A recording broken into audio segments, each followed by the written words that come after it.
Привет, меня зовут Михаил, и наконец-то мы дождались тепла. Хочется есть что-то холодное, салаты, например. И я сегодня сделаю греческий салат. Один из самых быстрых и простых рецептов, которые существуют, но очень требовательный к ингредиентам. Помидоры.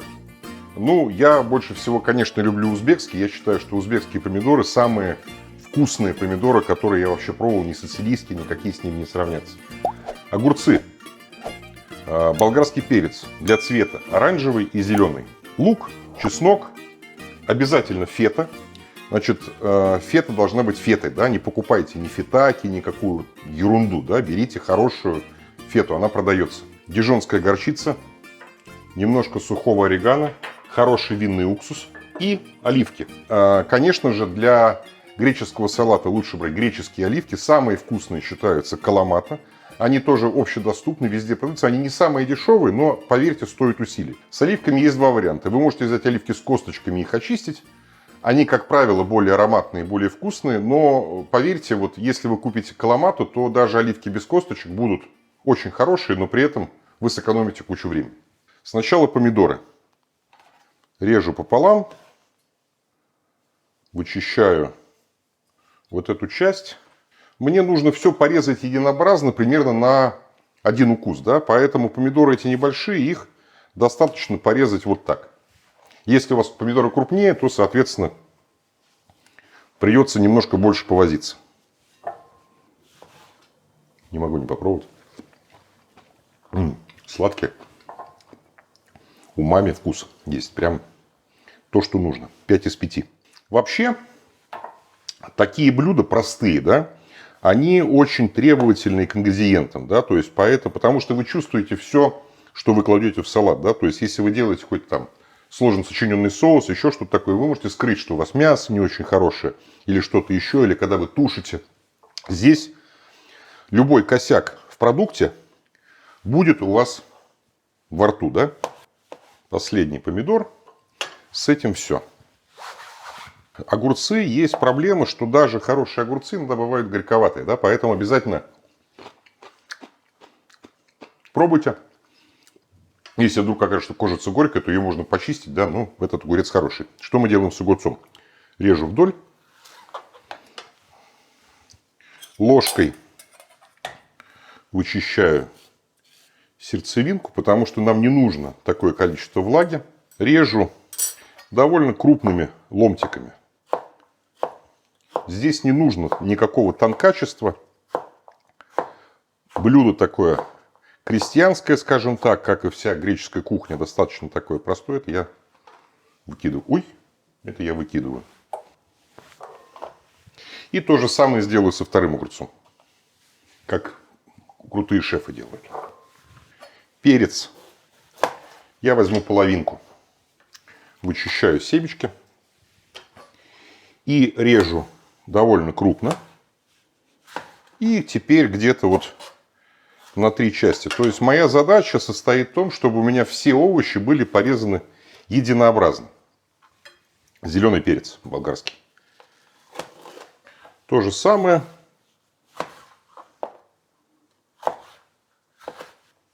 Сюда половинка луковицы. Ее мы порежем тонкими колечками, полуколечками. Маленький лайфхак, чтобы лук дал немножко больше сока. Его можно вот так вот аккуратно руками растолочь. И лука надо на самом деле немного, да, потому что мы не хотим, чтобы у нас вкус лука заглушал все остальное. Даже если лук сладкий, все равно это будет лишнее. Теперь фета. Я ее тоже порублю кубиками, примерно на один укус. Значит, есть шопский салат, который на самом деле очень похож на греческий, но там обычно фету трут. Здесь считается, что нужно делать вот так. И кубиками примерно по сантиметру, да? Разбираю кубики и сюда. И вот сейчас, сколько это у меня заняло? 3 минуты, 5 минут. Салат уже почти что на 70% готов. И мне осталось сделать только заправку. Да? Заправка называется винегрет. Это такой французский стандартный вариант. Да? Сначала чеснок. немножко соли и растираю его в пасту, как я очень часто делал для различных салатов. Да? Соль работает как абразив и, по сути дела, помогает вам быстрее получить необходимую пасту. Вот у меня зубчик чеснока, стакан. Хороший. Дижонская горчица. Дижонская горчица довольно острая, но она не такая острая, как наша русская, поэтому здесь нужно... Все-таки вкусы должны быть деликатные, поэтому не переборщите. Если вы не найдете дижонскую горчицу, хотя она везде тоже продается, то можно, конечно, взять русскую, только берите меньше. Сюда. Примерно чайная ложка сушеного орегано. 2-3 столовых ложки хорошего винного уксуса. Здесь не нужна Модена, но нужен хороший уксус красного вина. И я это перемешиваю. Немножко перца. Беру оливковое масло. Не надо брать подсолнечное масло, оно не годится, потому что у него очень такой характерный аромат. И постепенно добавляю в заправку понемножку масла, чтобы сделать, угадайте что, эмульсию. Примерно мне нужно грамм 100 масла на это количество салата.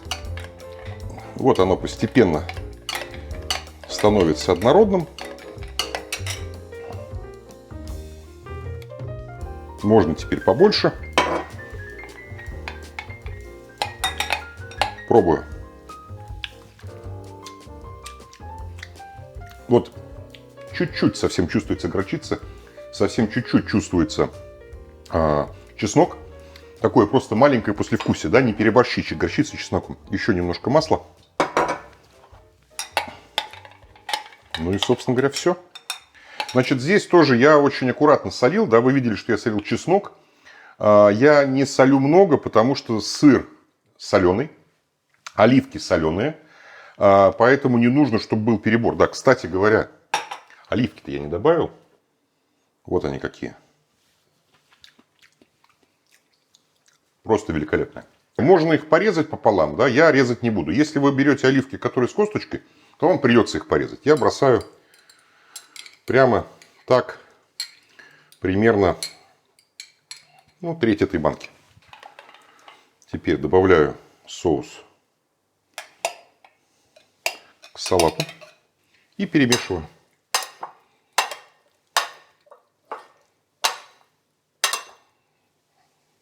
Попробую на соль.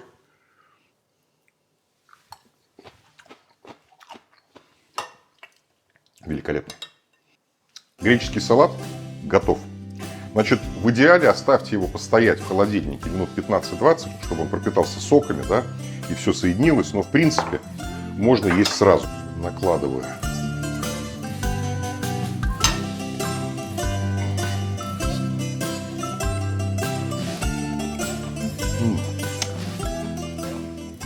Ни с чем несравнимое сочетание простых, хороших вкусов. Сладость умами помидоров, сладость перца, свежесть огурца, соленость фета и оливок прекрасно оттеняются вот этим легким, ненавязчивым пикантным соусом. Поэтому пробуйте готовить хорошие вещи, покупайте хорошие продукты, это того стоит. Приятного аппетита! Быстро, вкусно, молодежно.